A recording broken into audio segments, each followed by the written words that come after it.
Hola, buenas tardes a todos los que están aquí presentes. Les agradezco su asistencia y les doy la bienvenida a este webinar abierto cuyo nombre es Gestión del Estrés, Encuentra tu equilibrio. Mi nombre es Vilenka Muñoz, soy psicóloga del equipo de Humana Consultores y vamos a dar inicio a lo que es este webinar. A tener en consideración de que las dudas, en el caso de que existan en el transcurso de la presentación, vamos a contestarlas al final para que no existan interrupciones durante el transcurso de la presentación. Ya, así que si las quieren ir escribiendo al chat, no hay ningún problema, o si se las quieren guardar para el final también lo vamos a revisar, pero al final. Para partir, vamos a conocer los objetivos que tenemos en cuanto a la presentación de este webinar. Primero que todo, es comprender qué es el estrés y cuáles son los principales factores que producen este estrés. Luego, vamos a conocer la importancia de nuestras emociones y cómo podemos autorregularlas. Y finalmente, vamos a intentar promover el bienestar emocional integral con estrategias de gestión. Los contenidos a revisar en el transcurso de este webinar son qué son las emociones, cuáles son los estados anímicos asociados a estas emociones. Vamos a comprender qué es el estrés, los factores que impulsan su aparición y los impactos que tiene en nuestra salud, técnicas de relajación para la gestión del estrés, la autorregulación emocional, qué es y cuál es la importancia que ésta conlleva, el equilibrio, cómo podemos mantener esto a largo plazo y finalmente la conclusión. La primera, para partir, las emociones, qué son y cuáles son sus estados anímicos asociados. Para comprender esto, tenemos que tener en consideración de que las emociones son reacciones de nuestro organismo frente a distintos tipos de estímulos, frente a distintos tipos de estímulos, perdón, tales como, por ejemplo, personas, objetos, distintas situaciones, contextos, entre otros. Estas respuestas son automáticas, espontáneas e incluso pueden ser bastante abruptas y tienden a tener una corta duración. Cabe destacar, por supuesto, que nosotros experimentamos las distintas emociones a través de cambios en nuestro cuerpo, pensamientos y comportamientos, y que por lo general las comunicamos mediante expresiones faciales y corporales, lo que después deriva a las cosas que hacemos en virtud de nuestras emociones del momento. En profundidad, entendemos que las emociones son estados afectivos que experimentamos como reacciones que siempre van a ser subjetivas al ambiente en el cual nos encontremos. Estos estados vienen por lo general acompañados de cambios orgánicos, tanto fisiológicos como endocrinos, y que son de origen innato, de forma inconsciente. Ujú. Y la experiencia de una emoción en el ser humano generalmente involucra un conjunto de cogniciones que son nuestros pensamientos, nuestras actitudes y creencias sobre el mundo. Y utilizamos en general todos estos elementos para valorar una situación en concreta, lo que por supuesto hace que influya en la forma en que percibimos dicha situación, dicho objeto, dicha persona, dicho contexto. Nosotros como personas tenemos 6 emociones básicas, las cuales son las siguientes. El miedo, que por lo general nos prepara para enfrentar situaciones peligrosas, que nos motiva o nos frena. También está la sorpresa, que se manifiesta ante lo que consideramos que es inesperado y por supuesto nos ayuda a adaptarnos. Tenemos el asco, que nos aleja de estímulos desagradables o que podrían llegar a ser potencialmente dañinos para nosotros. Está la ira, que surge en respuesta a situaciones injustas o amenazantes. Tenemos la felicidad, que obviamente nos proporciona bienestar y refuerza nuestras conductas positivas. Y finalmente, la tristeza, la cual nos permite procesar pérdidas y adaptarnos a los distintos tipos de cambios que vamos enfrentando en torno a nuestras experiencias de vida. Acá tenemos las emociones y sus estados anímicos asociados. ¿Por qué es importante conocerlos? Acá al principio, como lo que conversamos recién, tenemos las 6 emociones básicas: la ira, el asco, la tristeza, la sorpresa, el miedo y la felicidad. Pero cada una de ellas, que son si bien son las 6 emociones básicas, tienen un sinfín de estados anímicos asociados. Por ejemplo, es distinto decir me siento odioso a me siento frustrado, o me siento crítico a me siento herido. Lo mismo, por ejemplo, si estamos sintiendo felicidad. Es distinto decir me siento orgulloso a me siento poderoso, o me siento pacífico y decir me siento interesado. Todos estos estados anímicos derivan de la misma emoción predominante, que es la emoción principal de estas seis, pero en la forma en que nosotros lo percibimos y lo sentimos es distinto. ¿Para qué nos ayuda justamente identificar el hecho de que conozcamos los estados anímicos asociados de estas emociones grandes? En primer lugar, porque cuando nosotros nos sentimos de una determinada manera, es sumamente necesario saber cómo nos sentimos, ujú, para así intentar gestionarlo. Si yo, por ejemplo, creo que me siento enojado, cuando en realidad quizás me siento deprimido, voy a intentar gestionar una emoción asociada a la ira, mientras que en realidad lo que yo estoy sintiendo está asociado a la tristeza. Ujú. Y muchas emociones y estados anímicos podrían llegar a mezclarse. No siempre sentimos una cosa o la otra. A veces sentimos más de una cosa a la vez que puede ir de la mano entre una cosa y otra. Por lo tanto, podemos llegar a confundirnos. De tal manera que si yo, sintiendo un estado anímico asociado a la tristeza, intento gestionar algo que creo que está asociado a la ira, me voy a seguir sintiendo triste porque en realidad no estoy gestionando eso. Estoy gestionando un estado que en realidad no siento o que no estoy sintiendo de manera predominante, porque quien predomina aquí en este ejemplo es la tristeza. Por lo tanto, se recomienda muchísimo que al momento de gestionar conozcamos en primer lugar qué es lo que sentimos y evidentemente también nos permitimos validarlo. El estrés, que es los factores asociados que son los predominantes del por qué se genera este estrés y el impacto que tiene en nuestra salud. El estrés es básicamente la respuesta natural de nuestro cuerpo a situaciones que percibe como desafiantes o amenazantes. Cabe destacar, por supuesto, que el estrés es un mecanismo diseñado para ayudarnos a enfrentar peligros inmediatos. Sin embargo, cuando este estrés ya se vuelve algo de todos los días o de la vida cotidiana, también se puede volver bastante peligroso y nocivo para nosotros mismos y puede interferir con situaciones de trabajo, relaciones o incluso soluciones distintas que nosotros por lo general le demos a distintos problemas de nuestra vida, pero cuando estamos bajo estrés no los percibimos de la misma manera. Cuando estamos estresados, una respuesta biológica de nuestro cuerpo, liberamos cortisol, ujú, y también adrenalina, los que nos provoca reacciones físicas como aumento del ritmo cardíaco, respiración rápida o tensión muscular, incluso en algunos casos bastante sudoración. Ujú. A corto plazo, como comentábamos recién, puede ser útil, pero si el estrés se vuelve crónico y evidentemente mucho más grave y cotidiano, puede afectar negativamente lo que es nuestra salud, causando problemas como la tan bien conocida ansiedad, insomnio e incluso enfermedades cardiovasculares. ¿Cuáles son los distintos tipos de estrés que conocemos? Primero que todo tenemos el estrés agudo, que se conoce como una respuesta inmediata a una situación puntual. El ejemplo que acá tenemos es, por ejemplo, cuando tenemos que enfrentarnos a una situación tal como hablar en público cuando no es un fuerte mío, o frenar bruscamente en el tráfico porque alguien o algo se cruzó. Ujú. Por lo general, genera adrenalina y aumenta el estado de alerta y la energía que percibe nuestro cuerpo. El estrés agudo, como bien señalamos, es una respuesta inmediata, es una respuesta innata, es una respuesta usual y frecuente frente a distintos tipos de situaciones. Sin embargo, acá en este estrés crónico es cuando empezamos a ver ciertas implicancias en la salud, porque este se produce cuando la persona está expuesta a situaciones estresantes durante largos periodos de tiempo. Por ejemplo, distintos problemas financieros, laborales o familiares y por lo tanto, según lo que hemos estado comentando, afecta la salud física y mental si no se trata adecuadamente. Por otro lado, tenemos lo que conocemos el estrés positivo, también llamado como eustrés, que es un nivel de estrés moderado que nos motiva a actuar y mejorar nuestro desempeño. Como por ejemplo cuando nos preparamos para un examen o competencia.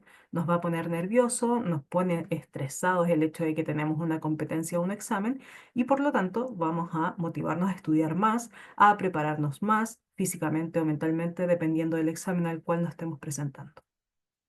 Mientras que su contrario es el estrés negativo, también conocido como distrés, que es un estrés excesivo o prolongado que está relacionado con el estrés crónico.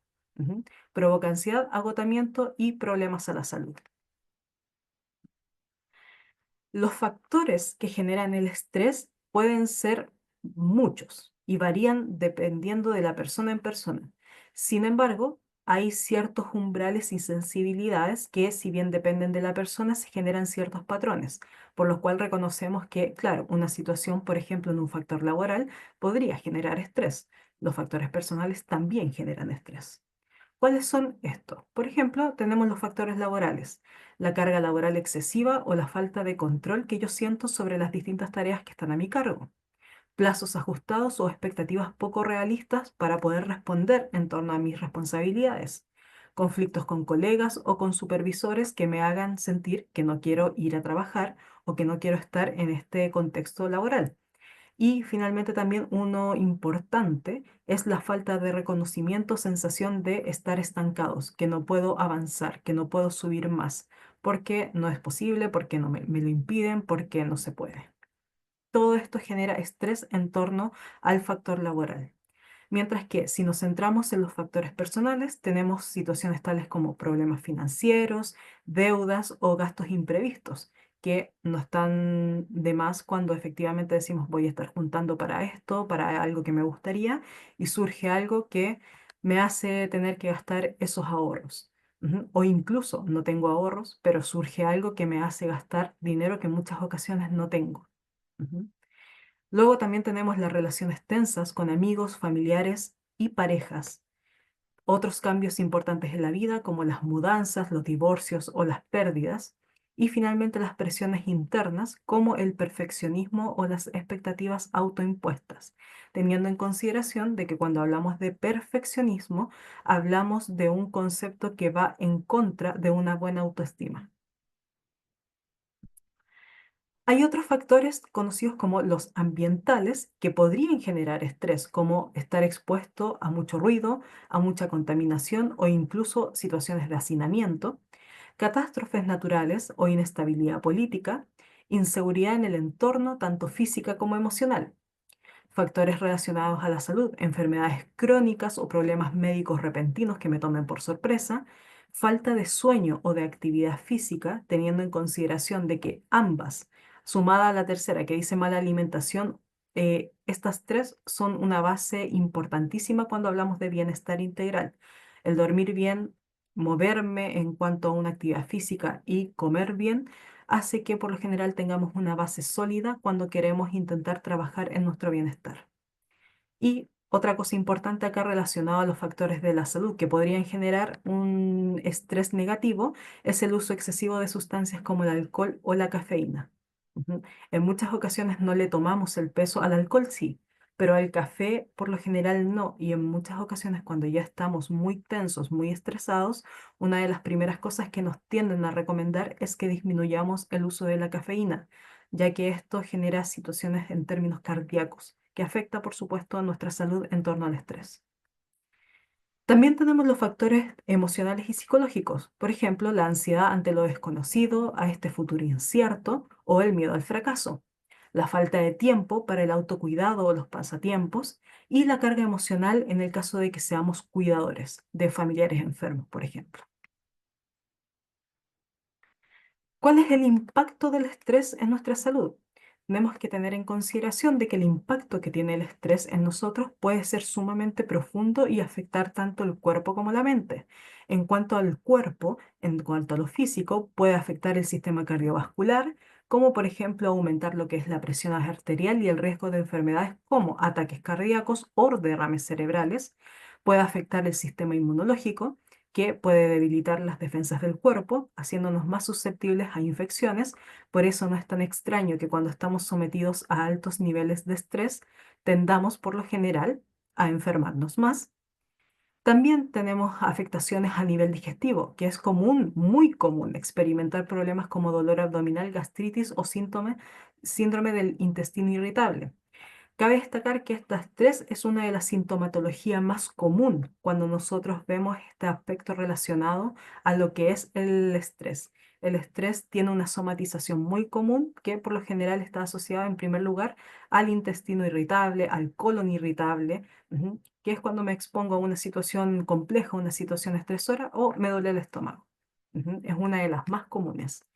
También tenemos una de las más comunes asociada a la musculatura. Cuando estamos estresados, no es de extrañar que nos sintamos muy tensos en cuanto a nuestros músculos, que nos duelan los hombros, nos duela el cuello, y esto puede conllevar, por supuesto, a dolores de cabeza y contracturas.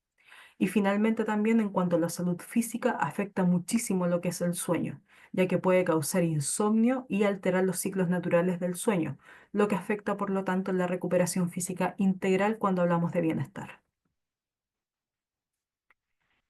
En cuanto a la salud mental y emocional, ¿de qué manera lo afecta? Podemos generar ansiedad y depresión. El estrés persistente, cuando ya se vuelve crónico, puede ser un factor que desencadena otro tipo de trastornos emocionales, como por ejemplo la depresión.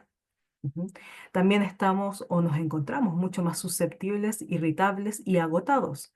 Nos sentimos sobrepasados, nos sentimos frustrados y con muchísima menos energía para las tareas diarias y cotidianas, las cuales en muchas ocasiones dejamos de realizar por darle prioridad a otro tipo de cosas que son las que de alguna u otra manera podrían ayudarnos a solventar este nivel de estrés. Eh, También tenemos la dificultad para concentrarnos, que puede tener un impacto directo en nuestra memoria y la capacidad de atención, haciendo muchísimo más difícil lo que son la toma de decisiones, y más aún cuando nuestras decisiones están directamente involucradas en temas de estrés, que si tomo esta decisión bien, podría generar más estrés o menos estrés. Y finalmente tenemos la salud conductual. Un estrés prolongado podría generar hábitos poco saludables.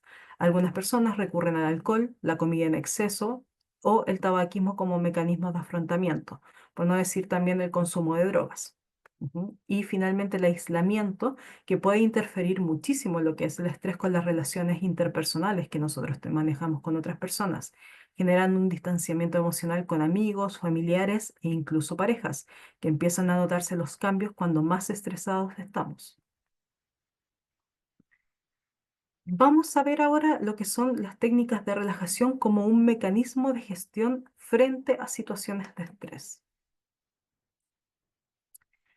La relajación es clave para la gestión del estrés, principalmente porque nos permite contrarrestar los distintos tipos de efectos que el estrés genera, los efectos mentales, los efectos físicos, los efectos emocionales, los efectos conductuales. Ujú. Al practicar estas técnicas de relajación regularmente, con constancia, con frecuencia, podemos recuperar el equilibrio de nuestro cuerpo y mente. A veces no les tomamos mucho el peso porque quizás tenemos algunos prejuicios asociados a lo que son las técnicas de relajación, pero hasta que no lo intento de manera consciente y de manera regular, posiblemente no voy a conocer el impacto positivo que podría generar esto al momento de gestionar el estrés. Ujú. Acá hablamos de lo que es la reducción de la respuesta justamente al estrés. La relajación disminuye la liberación de hormonas como el cortisol y la adrenalina, ayudando a que nuestro cuerpo regrese por lo general a un estado de calma después de una situación estresante. Mejora, por lo tanto, la salud física. Favorece la disminución de nuestra presión arterial, que con un estrés crónico podría verse elevada, y reduce la tensión muscular, que fue otra de los impactos en la salud física que vimos que afectaba directamente el estrés. También promueve un mejor sueño, lo que nos permite una recuperación más efectiva de nuestro organismo, que también nos provee lo que es la relajación, mayor claridad mental. Nos ayuda a despejar la mente, mejora nuestra concentración y nuestra capacidad de tomar decisiones aumenta en los momentos de presión. Ujú. Tenemos beneficios emocionales, fomenta lo que conocemos como regulación emocional, disminuye la ansiedad y si disminuye la ansiedad, por lo general también disminuye la probabilidad de gestionar, perdón, de manifestar otro tipo de trastornos emocionales como los que vimos anteriormente asociados a la depresión y la irritabilidad. Facilita también un estado de ánimo muchísimo más equilibrado y aumenta la sensación de bienestar conmigo mismo. Y finalmente genera una mayor resiliencia ante el estrés. Cuando nosotros practicamos técnicas de relajación, como por ejemplo la meditación, la respiración profunda abdominal o la visualización guiada, entrenamos nuestro cuerpo para responder de manera más calmada a futuros estresores, a sabiendas que nosotros no podemos prevenir el estrés de manera total, al 100%. Y como no podemos prevenir este estrés en su totalidad, sí podemos mantener herramientas que nos permitan o que nos ayuden, mejor dicho, a gestionar mucho mejor el estrés cuando éste se presenta, para mantenernos de alguna u otra manera un poco más preparados. ¿Cuáles son estas técnicas de relajación?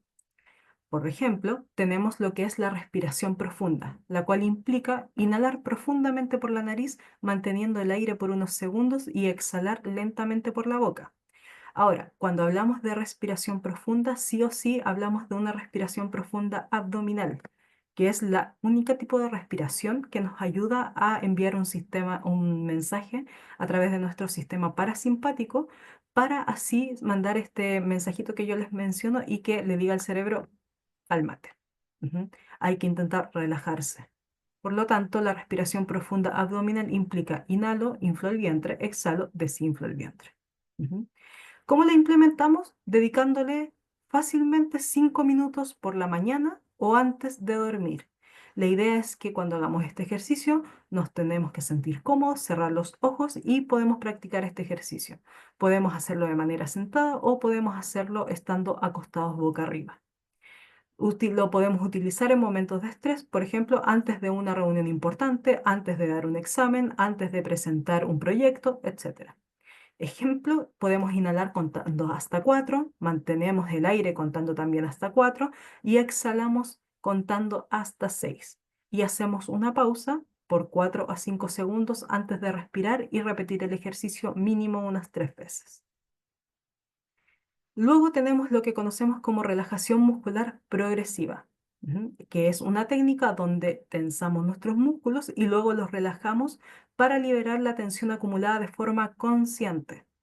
¿Cómo la implementamos? La podemos hacer una vez al final del día, acostados o sentados en un lugar tranquilo. Comenzamos, por ejemplo, de abajo hacia arriba, con los pies, los tensamos por 5 a 10 segundos y luego los soltamos. Seguimos subiendo por las piernas, las rodillas, los muslos, las caderas, el abdomen, el brazo y el rostro. Ujú. Podemos acá en el ejemplo, apretamos los puños con fuerza, mantenemos 10 segundos y luego soltamos, sintiendo la diferencia. Ese ejemplo a grandes rasgos a través de todo el cuerpo. Ujú. Por eso tenemos que hacer una relajación y el nombre preciso de esta herramienta es relajación muscular progresiva. También tenemos lo que conocemos como visualización guiada, en la cual consiste en imaginar escenas tranquilas y positivas para generar calma. ¿Cómo la implementamos? Podemos ayudarnos escuchando audios o meditaciones guiadas que podemos encontrar en aplicaciones o incluso en YouTube, que nos lleven a imaginar playas, bosques o montañas. El uso principal de esta herramienta es nuestra imaginación. Ujú. Por ejemplo, durante un descanso podemos visualizar estar en un lugar relajante, en un lugar en donde queramos estar. Por ejemplo, nos imaginamos caminando por la orilla de una playa, sintiendo la arena y el sonido de las olas. Y finalmente tenemos lo que es la meditación y el mindfulness, que es centrarnos en el momento presente, aceptándolo sin juzgarlo. ¿Cómo lo implementamos? Podemos dedicarle solamente 5 minutos al día, prestando atención a lo que es nuestra respiración. Nuevamente, también podemos usar aplicaciones o videos que ofrezcan meditaciones guiadas. Las meditaciones guiadas, eso sí, hay para distintos tipos. Hay unas que podemos utilizar para iniciar el día, para mediodía, para llegar a casa y otras están asociadas para intentar dormir. Ujú. La idea es que si le vamos a dedicar unos minutitos al día, ojalá que lo hagamos en algún momento en donde nos sintamos predispuestos justamente a intentar mantener un estado de relajación activo. Por ejemplo, mientras tomamos un café, observamos su aroma, sabor y cómo se siente en nuestras manos. Cuando hablamos justamente de mindfulness y la explicación que dimos al principio, es centrarnos en el momento presente. Por lo tanto, con este ejemplo del café, nos centramos en el sabor que estoy sintiendo ahora, el aroma que estoy sintiendo ahora y la sensación cálida que probablemente genere mis manos ahora. Ujú. Pasamos a lo que es autorregulación emocional, que es, y evidentemente, cuál es su importancia. ¿Qué conocemos como autorregulación emocional? Ujú. La autorregulación emocional es la capacidad que tenemos todos nosotros de manejar y gestionar nuestras emociones de manera consciente, lo que nos permite, por lo tanto, adaptarnos a las demandas de diferentes situaciones sin la necesidad de reaccionar por impulso. Implica, por lo tanto, reconocer y entender nuestras emociones para luego ser capaces de procesarlas y expresarlas de forma adecuada y asertiva.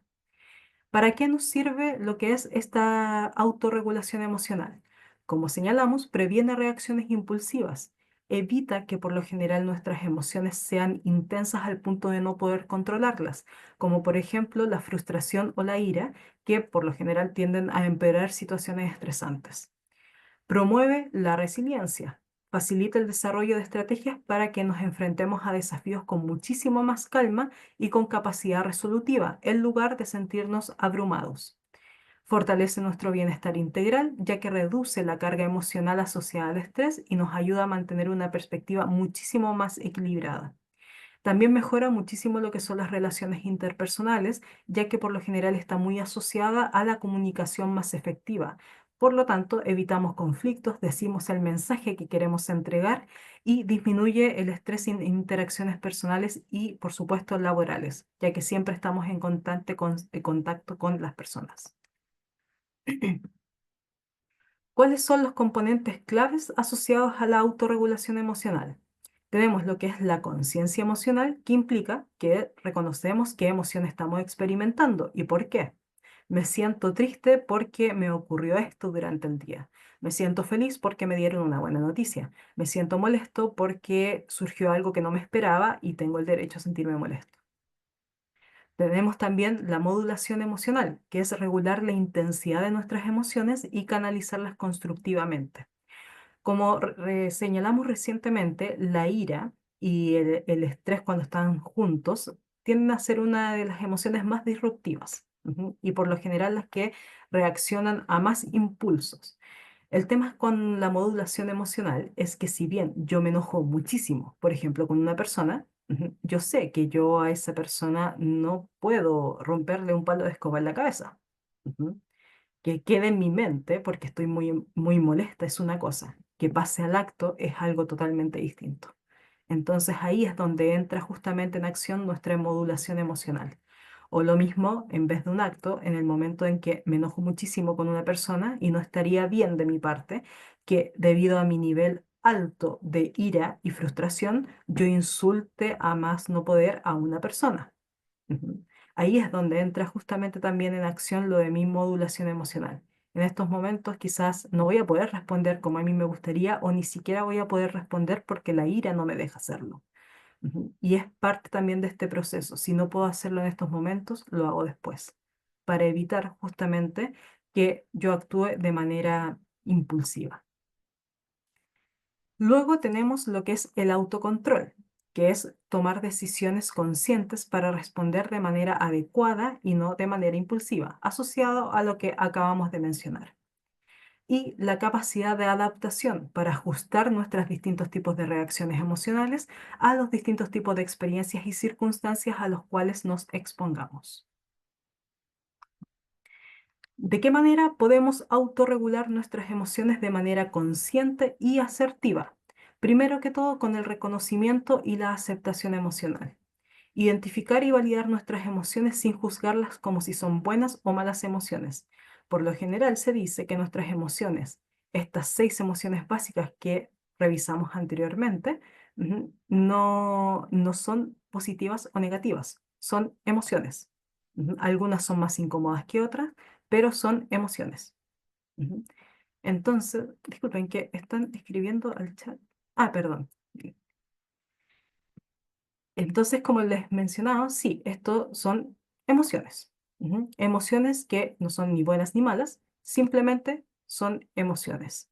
Por lo tanto, al momento de reconocer, identificar y validar, no podemos tacharlas si son, es malo que yo me sienta así, es bueno que yo me sienta así. Simplemente me siento así. ¿Cómo lo implementamos? Dedicándole unos minutos cada día a reflexionar sobre cómo nos sentimos y por qué. Usamos herramientas como un diario emocional o aplicaciones que nos ayuden a registrar nuestros estados anímicos a diarios. Por ejemplo, una de las herramientas que podemos aplicar al momento de hacer un diario emocional Es la rueda de las emociones que revisamos casi al principio del webinar, en donde podemos empezar a preguntarnos qué es lo que siento. Me siento molesto, me siento triste, me siento con miedo, me siento con asco, me siento feliz, me siento sorprendido. ¿Qué es lo que siento? Entonces, en el momento en donde efectivamente yo identifico qué es lo que siento, lo ideal es que la otra condición para poder autorregular mis emociones es validar lo que yo siento. ¿Me siento triste? Perfecto. ¿Me siento enojado? Tengo el derecho a estar enojado. ¿Quiero llorar porque me siento triste? Lloro porque me siento triste. Entonces, cuando ocupamos herramientas como un diario emocional o aplicaciones que registren nuestros estados anímicos y lo hacemos, por ejemplo, por más de una semana, lo que podemos hacer a raíz de eso y de la información que arroja el hecho de empezar a reconocer nuestras emociones es la identificación de distintos patrones. ¿Qué se repite más? ¿Qué emoción se repite más? ¿Qué emoción se repite menos? Si hay patrones muy prolongados en torno a saltos muy abruptos entre un día y otro. Y por lo general eso nos da una información bastante certera de cómo es que nos vamos sintiendo frente a los distintos tipos de experiencias o emociones a los cuales nos veamos envueltos durante el transcurso de esta semana de prueba. Es una muy buena forma de intentar regular, en primer lugar, nuestras emociones y son los pasos primordiales. Si yo no sé qué siento, no puedo regularlo. Si yo no me permito sentir lo que se supone que estoy sintiendo, tampoco puedo regularlo. Ujú. Luego tenemos lo que es el establecimiento de límites saludables. Básicamente, aprender a decir que no para proteger nuestro tiempo y energía. ¿Cómo lo podemos implementar? Primero que todo, evaluando nuestras prioridades y comunicando los distintos tipos de límites que nosotros tenemos de forma clara pero respetuosa. Por ejemplo, sabemos que tenemos que reservar nuestro tiempo para nosotros mismos y tenemos que evitar, por lo tanto, comprometernos con todo, para evitar, al final del día, sentirnos sumamente cansados porque intenté estar en todos los sitios a la vez y estar para todos. Pero, ¿cuándo estoy para mí? Y ahí es donde efectivamente tenemos que poner estos límites.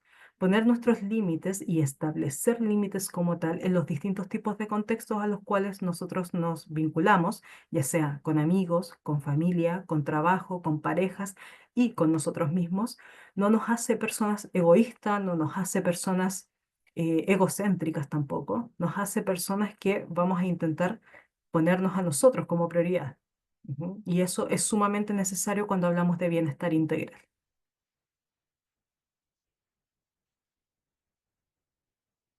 Tenemos también lo que es la reestructuración cognitiva, en donde identificamos pensamientos automáticos que podrían considerarse como negativos y podríamos reemplazarlos con otros que son más realistas y de índole constructiva. ¿Cómo lo implementamos? Haciéndonos preguntas como ¿qué evidencia tengo para este pensamiento que tengo ahora mismo? ¿Existe otra manera de ver la situación? Y podemos escribir las alternativas en un cuaderno para reforzar el hábito.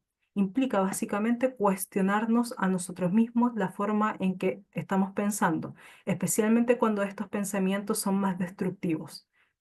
Como por ejemplo, cuando digo, no quiero salir porque me podría pasar algo malo. ¿Qué evidencia tengo de que efectivamente me va a pasar algo malo? Pero ¿qué pasa si realmente no me pasa nada malo y me estoy perdiendo de una oportunidad de juntarme con mis amigos, por ejemplo? Ujú. Este tipo de pensamientos asociados a lo negativo, insisto, son las principales precursores de la ansiedad.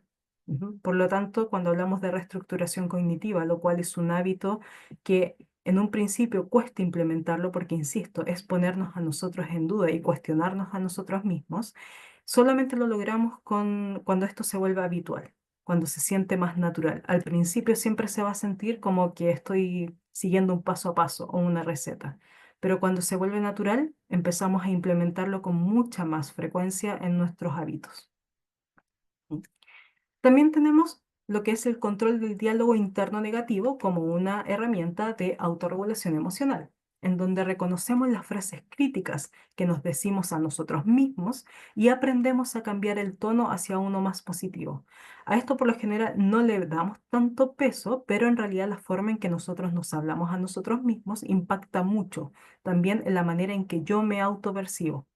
Por ejemplo, cuando noto que hay un pensamiento negativo asociado a mí mismo, lo respondemos como si estuviéramos hablando con un buen amigo. Por ejemplo, cambiamos el no soy capaz por un estoy aprendiendo y puedo mejorar. Apuntan a lo mismo, pero es una manera distinta de comunicarlo. Cabe destacar que nosotros como personas lidiamos con nosotros mismos, valga la redundancia, todos los días. Por lo tanto, lo ideal es que nos volvamos nuestro mayor aliado, no nuestro peor enemigo. Y la importancia de tratarnos bien es sumamente necesaria. Y en muchas ocasiones eso es algo que no sabemos hacer del todo. El equilibrio, ¿cómo lo mantenemos a largo plazo? Ujú.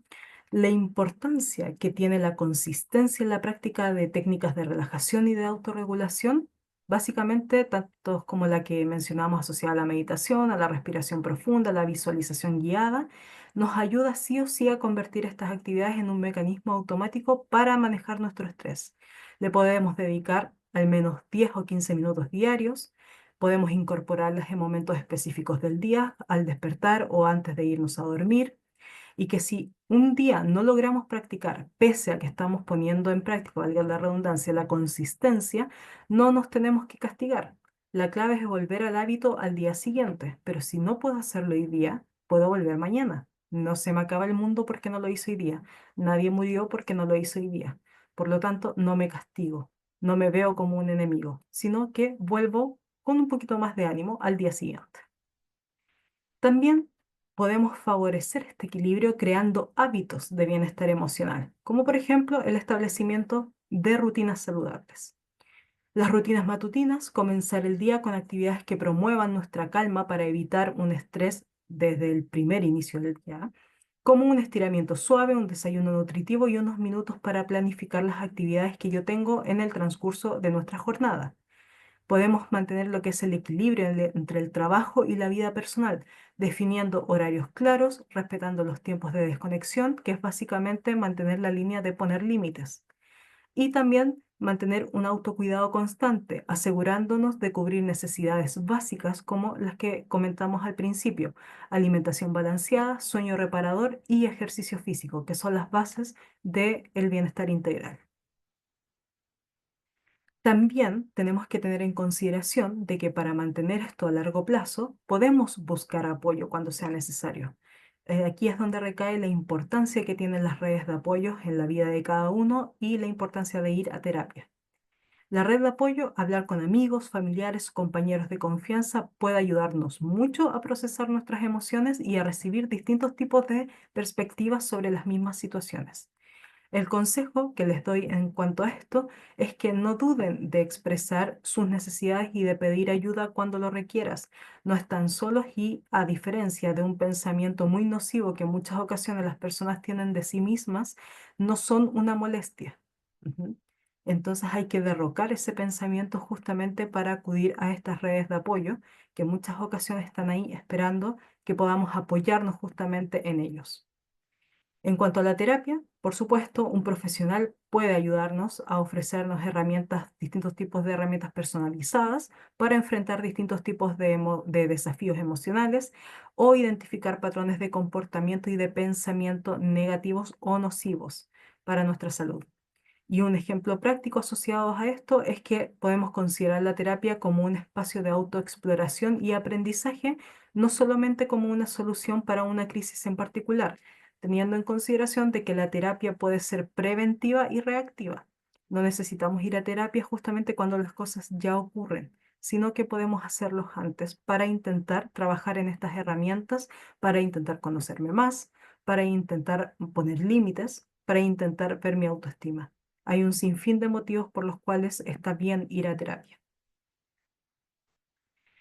Conclusión. En cuanto a la conclusión en torno a todo lo que hemos revisado en este webinar, comprendemos que la gestión del estrés es un pilar fundamental para alcanzar y mantener el equilibrio emocional. Y cuando el estrés no se regula adecuadamente, puede fácilmente desestabilizar nuestras emociones, afectando nuestras decisiones, relaciones y bienestar en general. Las emociones derivadas del estrés, como lo que conversábamos antes, no son positivas o negativas, aunque sí algunas pueden ser más desagradables, más incómodas que otras. Sin embargo, siguen siendo reacciones normales y no se pueden controlar, pero sí se pueden gestionar, que es distinto. Y siempre van cargadas de un mensaje personal. Aprender a identificar y validar nuestras emociones es fundamental. En momentos de estrés o debilidad, gestionar estados emocionales displacenteros puede ser un desafío. Sin embargo, es esencial para nuestro bienestar. Si no sé lo que está funcionando de una manera en que a mí no me acomoda, entonces no voy a saber cómo tratarlo. Tengo que identificarlo, tengo que reconocerlo y tengo que validarlo. Y también recordar que la autorregulación emocional es esencial para nuestra salud mental. Siempre podemos aprender y mejorar esta habilidad a lo largo de la vida, ya que nosotros no somos las mismas personas que fuimos el año pasado ni hace muchos años atrás tampoco. Vamos cambiando constantemente en virtud de todas las experiencias nuevas que vamos afrontando en nuestra vida. Por lo tanto, si no aprendemos antes, podemos aprender ahora. Y finalmente, les agradezco muchísimo lo que es su participación en nuestro webinar de hoy y acá dejamos un código QR si es que lo quieren escanear para que puedan compartir su opinión. Gracias. Le voy a dejar ahí la página del QR y también damos paso a las dudas si es que hay. Pueden escribirlas al chat, pueden ver el tema del micrófono, no hay ningún problema para que leamos las cosas si es que alguien tiene dudas, comentarios, todo es bienvenido. Ujú.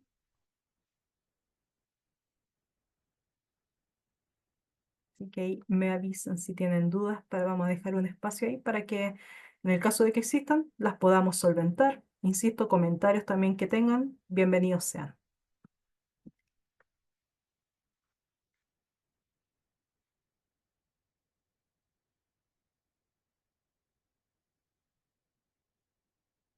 Y antes de, acá tenemos la información de Humana Consultores, también está el canal de YouTube ahí, en el caso de las personas que quizás no pudieron estar hasta el final del webinar, acá se va a subir después lo que ha sido esta presentación por si quieren revisar nuevamente lo que es las herramientas que acabamos de mencionar, los distintos tipos de recursos que podemos aplicar para ir gestionando nuestro estrés. Así que cualquier cosita, esa es la información. ¿Ya? Así que, insisto, cualquier duda, comentario, todo bienvenido. ¿Mm? Acá Felipe nos comenta al chat, ¿cómo gestiono la ira en una discusión sabiendo que tengo la razón? Ya. Acá esto, Felipe, tiene mucho que ver con el tema de la comunicación asertiva. Nosotros sabemos que en muchas ocasiones que tenemos la razón de los motivos por los cuales se generó esta discusión, pero nosotros no podemos hacer saber eso a la otra persona que también está discutiendo con nosotros. ¿Por qué? La comunicación asertiva tiene una trampa que se llama comprensión. Ujú. Yo puedo tener muchas ganas de comunicarme con la otra persona, pero si la otra persona no está dispuesta a comprenderme, yo voy a estar hablando con una pared. Ujú. Entonces, en esos momentos, cuando hay una discusión, de hecho, las discusiones es muy difícil llegar como a un concilio, es mucho mejor reconocer las necesidades que tienen, por ejemplo, nuestras emociones. Cuando hay ira, por lo general, se generan dos tipos de formas de actuar. Una es el hecho de que yo necesito hablar todo de inmediato, porque si no siento que mi ira más va a aumentar, mientras que hay otras personas que, por ejemplo, necesitan tomarse un poco de distancia, tomar un poco de tiempo para bajar un poco, para enfriarse. Ujú. Entonces, la idea primero que todo es reconocer cuáles son esas necesidades asociadas a nuestras emociones y si yo tengo razón justamente en los motivos por los cuales se generó esta discusión, debo sí o sí tratarlo. El tema está en que tú puedes ser muy consciente, insisto, de que tienes la razón de algo, pero si la otra persona no está dispuesta a comprender, entonces no se va a llegar a ningún concilio. Ujú. La ira la puedes gestionar en torno a cómo tú la sientes, ujú, a cómo de alguna otra manera si tengo que tomarme este espacio para enfriar un poco, si tengo que dejar de discutir con esta persona para dejar de sentirme expuesto justamente a esta ira. Ujú. Pero no podemos, por ejemplo, pretender que nuestra ira se pase a sabiendas, por ejemplo, de que la otra persona no quiere escucharme, porque eso me va a generar más ira. No sé si respondo a tu pregunta con eso, Felipe.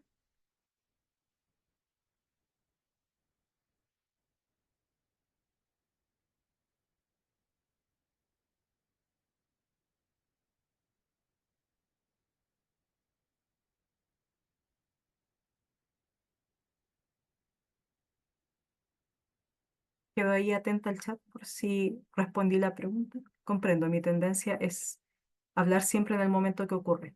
Sí, de nada, Felipe. Esa es justamente una de las partes más importantes de identificar estas necesidades en torno a nuestras emociones.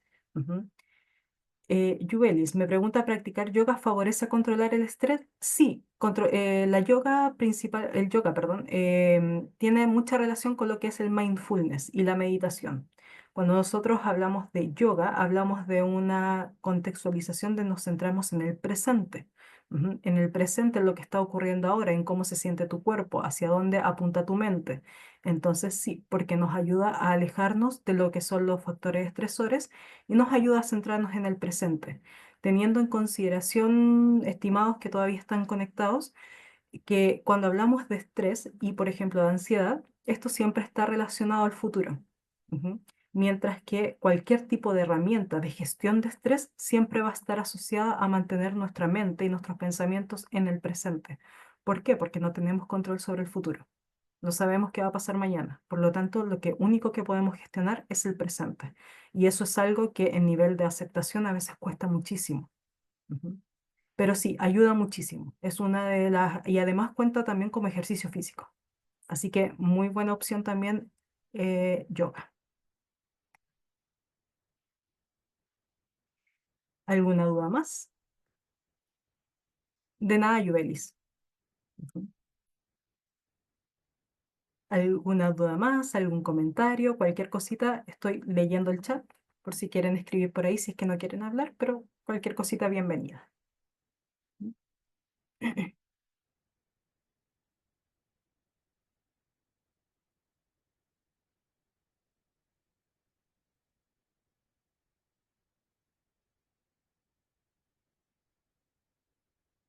¿No? ¿No hay nada? Nada, nada. Ah, acá hay una. El ejercicio, punto fundamental para liberar el estrés. Si bien hay otras estrategias que son las que revisamos, por ejemplo, en el transcurso del webinar, lo de la respiración profunda y abdominal, lo de la visualización, etcétera, el ejercicio, ¿cuál es el punto clave que tiene? Cuando nosotros practicamos ejercicio físico, liberamos endorfinas. Ujú. Y eso ayuda justamente para la liberación del estrés. Entonces, por lo general tiende a ser una actividad que nos ayuda bastante de manera como de base, por así decirlo. Por eso cuando hablamos de esta base del bienestar, hablamos de comer bien, dormir bien y hacer alguna actividad física. Ahora, actividad física puede ser desde hacer una caminata sin necesidad de correr ni trotar, pero puede ser una caminata diaria, ayuda. Ujú. Cambia el ambiente, cambia el hecho de que podamos salir de nuestra zona de confort, por así decirlo, pero sí, ayuda muchísimo como base. Así que no, gracias a ti, Doris, por la duda. ¿Algo más, chicos? ¿Cualquier cosa? ¿No hay preguntas tontas?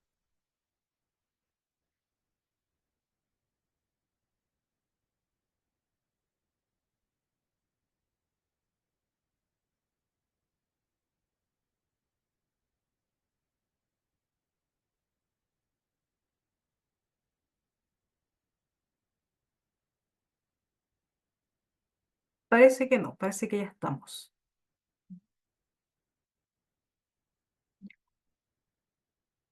Entonces, daríamos por finalizada lo que es la presentación de hoy. Agradecido muchísimo lo que fueron sus dudas, sus comentarios y, por supuesto, su presencia aquí en lo que fue este webinar de hoy. Ya saben que si lo quieren volver a repetir, en el canal de YouTube va a estar disponible próximamente junto a otras presentaciones que hay de distintas temáticas que también podrían ser de sus intereses. Que muchas gracias a todos.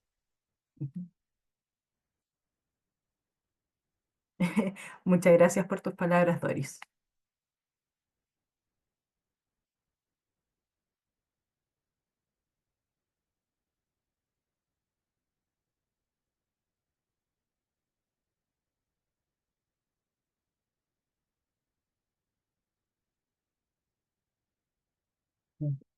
Jocelyn, ¿tienes alguna duda que dice que levantaste la mano? ¿No? Ah, parece que fue un error. Ya. Gracias a todas y a todos.